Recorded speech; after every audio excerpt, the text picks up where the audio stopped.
Can I still build muscle and lose fat even if I walk 25,000 steps a day? I work out 3 to 4 times a week and do intermittent fasting every day.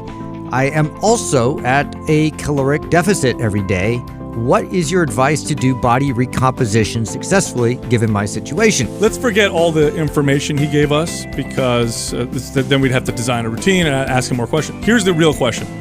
Can you lose fat and build muscle at the same time?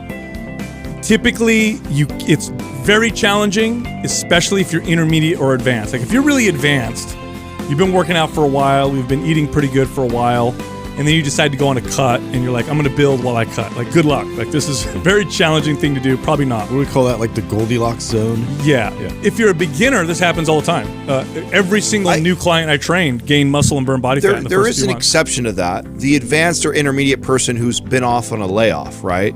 So if I've been off for a few weeks, well, yeah, that I would put that in the same category. They're deconditioned. Well, yeah, so that's important though to note that because someone who's thinking that they've been training for a long time, now they think, oh, there's no chance of me doing this. This happens to me every time I go back to my training, right? So, and the way I do it is I actually don't focus on losing. I focus on building.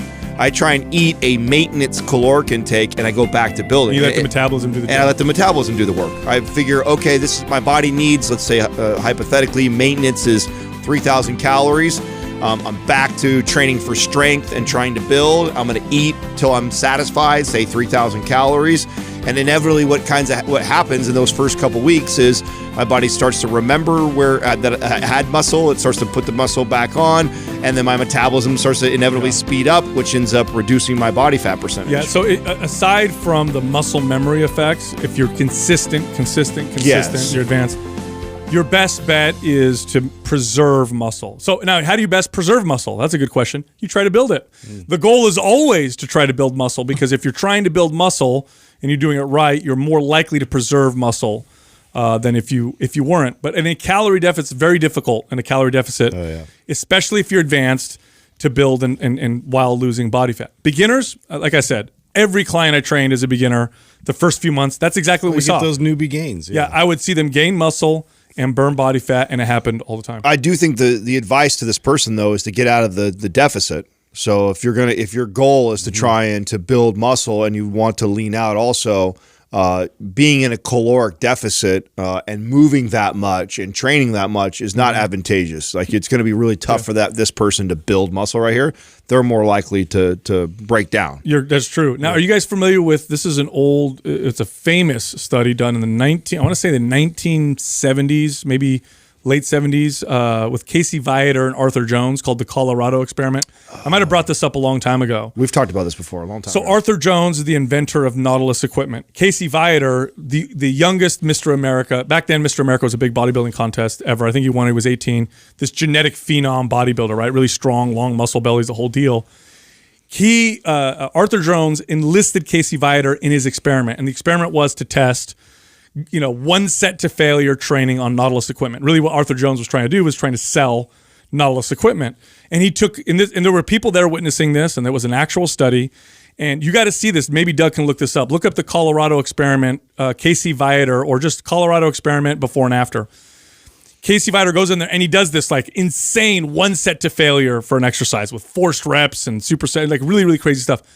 He ended up gaining like 30 pounds of muscle while losing 15 pounds of fat or something crazy like that in like 60 days or something insane like that. And it was documented and it was real. And people bring that up all the time and say, oh, it's totally, look at that. Now, how long of period of time was that with before and after there, Doug? It was a very short period of time. 28 days. 28 days he did that. He gained how much muscle and lost how much fat?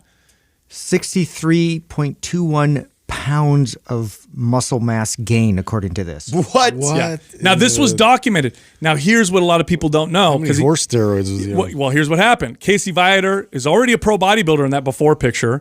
He had stopped training and probably, it's speculated, went off anabolics. So he had muscle memory to use. Plus, he went on some whatever they used back in those days, D-ball deck or whatever.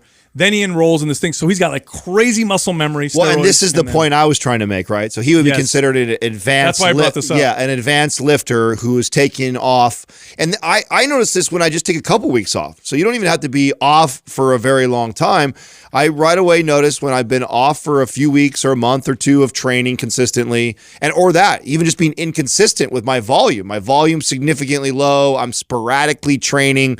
And just getting back up to my normal volume of training and back to eating correctly and getting enough protein intake and calories like I should. And you get that transfer. Yeah, I get that nice little build a little bit of muscle, burn a little bit of body fat. So it is possible for that. But what you're saying is so true, is that if you're somebody who's asking this question and you haven't missed a workout in 2 years and you're training, 3 to 5 days a week and you've scaled and progressively overloaded multiple different ways, yeah, really hard for that person to continue to build muscle and burn body fat. Yep. They've gotten most of those benefits already.